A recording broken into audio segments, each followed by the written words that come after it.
The chief defect of Henry King was chewing little bits of string. At last he swallowed some which tied itself in ugly knots inside. Physicians of the utmost fame were called at once, but when they came, they muttered as they took their fees, "There is no cure for this disease. Henry will very soon be dead."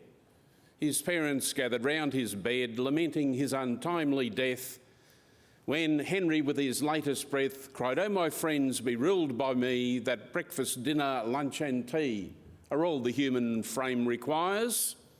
With that, the wretched child expires. Or there's the story of Lord Lundy, who was far too frequently moved to tears and thereby ruined his political career.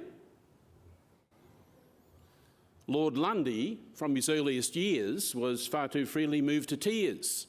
For instance, if his mother said, "Lundy, it's time to go to bed," he bellowed like a little Turk. Or if his father, Lord Dunkirk, said, "Hi," in a commanding tone, "Hi, Lundy, leave the cat alone," Lord Lundy, letting go its tail, would raise so terrible a wail as moved his grandpapa the Duke to utter this severe rebuke, "When I, sir, was a little boy, an animal was not a toy."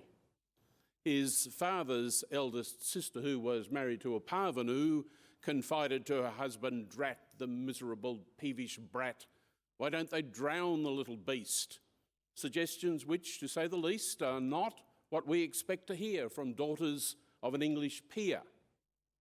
His grandmamma, his mother's mother, who had some dignity or other, the garter or no matter what, I can't remember all the lot, said, "Oh, that I were brisk and spry to give him that for which to cry." An empty wish, alas, for she was blind and nearly 93. The dear old butler thought, but there I really neither know nor care for what the dear old butler thought. In my opinion, butlers ought to know their place and not to play the old retainer night and day. I'm getting tired and so are you. Let's cut the poem into two. Second canto. It happened to Lord Lundy then, as happens to so many men, towards the age of 26, they shoved him into politics, in which profession he commanded the income that his rank demanded, in turn as Secretary for India, the colonies and war. But very soon his friends began to doubt if he were quite the man. For if a member rose to say, as members do from day to day, arising out of that reply, Lord Lundy would begin to cry. Hints at harmless little jobs would shake him with convulsive sobs, while as for revelations, these would simply bring him to his knees and leave him whimpering like a child. It drove his colleagues raving wild. They let him sink from post to post, from 1,500 at the most to 6, 8 and barely 6, and then to be curator of Big Ben. And finally there came a threat to oust him from the cabinet. The Duke, his aged grandsire, bore the shame till he could bear no more. He rallied his declining powers, summoned the youth to Brackley Towers, and bitterly addressed him thus: "Sir, you have disappointed us.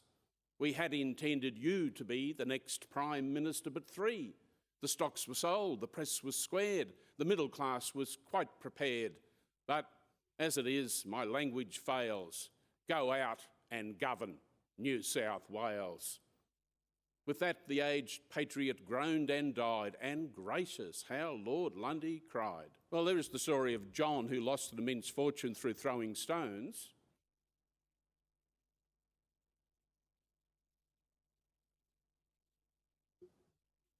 People still trickling in. John Vavasor de Quentin Jones was very fond of throwing stones at people, horses, passing trains, but especially at window panes.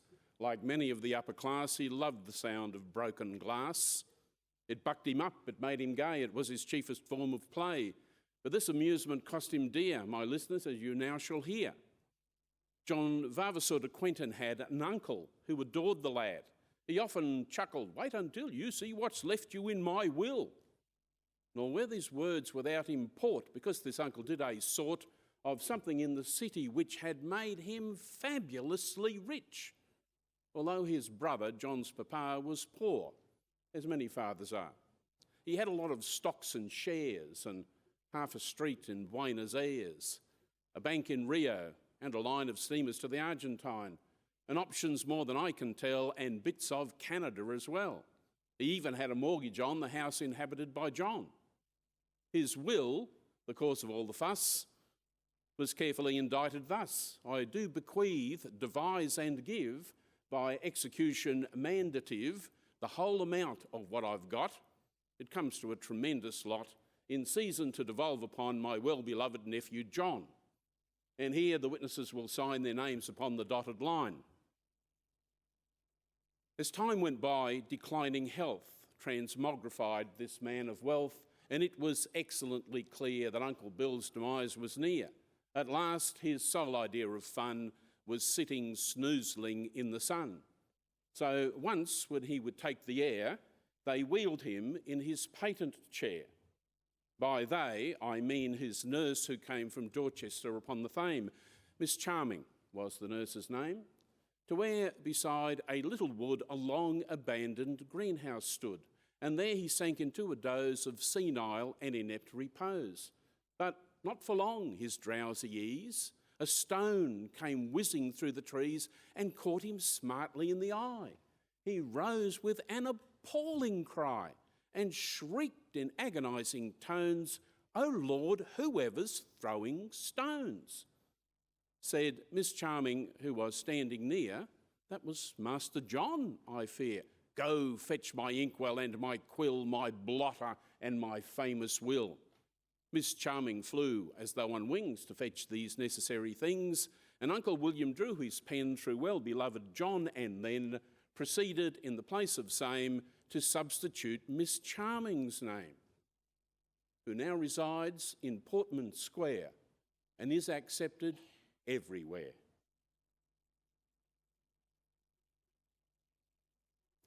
It's these classic pieces of literature that should be taught more often in schools, isn't it?